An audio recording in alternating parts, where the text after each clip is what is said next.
AI यानी artificial intelligence से जुड़ी चुनौतियों और वैश्विक व्यापार अनिश्चितताओं के बीच सूचना प्रौद्योगिकी शेयरों में भारी बिकवाली होने से मंगलवार को घरेलू शेयर बाजार बड़ी गिरावट के साथ बंद हुए। इक्विटी बेंचमार्क सूचकांक सेंसेक्स और निफ्टी तेजी से लुढ़के।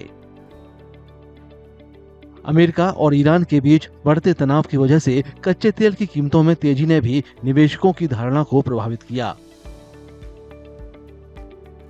विस्तृत बाजार भी नकारात्मक क्षेत्र में बंद हुए। बीएसई स्मॉल कैप सेलेक्ट सूचकांक 0.68%, जबकि मिड कैप सेलेक्ट सूचकांक 0.54% लुढ़क गया। 30 शेयरों वाला बीएसई सेंसेक्स 1068 अंक लुढ़ककर 82,225 पर, जबकि 50 शेयरों वाला एनएसई निफ्टी 288 अंक गिरकर 25,424 पर बंद हुआ।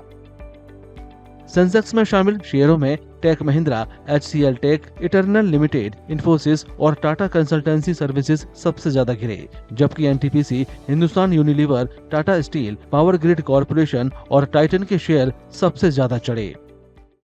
There's a global sell-off on the IT stocks, as we've been seeing it for the past 1 week or so, and the fear from AI seems to have kept the IT stocks on its toes, and it has been correcting. One sector which is benefiting out of the geopolitical tension and also the rise in the crude oil is obviously the energy sector. We have seen spikes on the energy sector. 25,150 becomes a very important level from here onwards. We'll have to see how this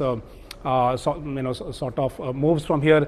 Also today being the monthly expiry, the last expiry and the monthly expiry, there's largely profit booking being seen on Nifty, and volatility is on the rise.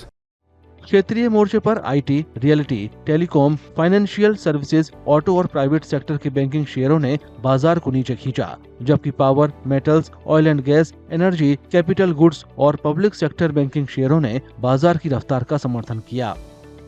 एशियाई बाजारों में Japan का Nikkei, चीन का Shanghai composite और दक्षिण Korea का KOSPI बढ़त के साथ, जबकि हांगकांग का हैंग सेंग गिरावट के साथ बंद हुए। यूरोपीय बाजार मंगलवार को गिरावट के साथ कारोबार कर रहे थे, वहीं अमेरिकी बाजार सोमवार को गिरावट के साथ बंद हुए।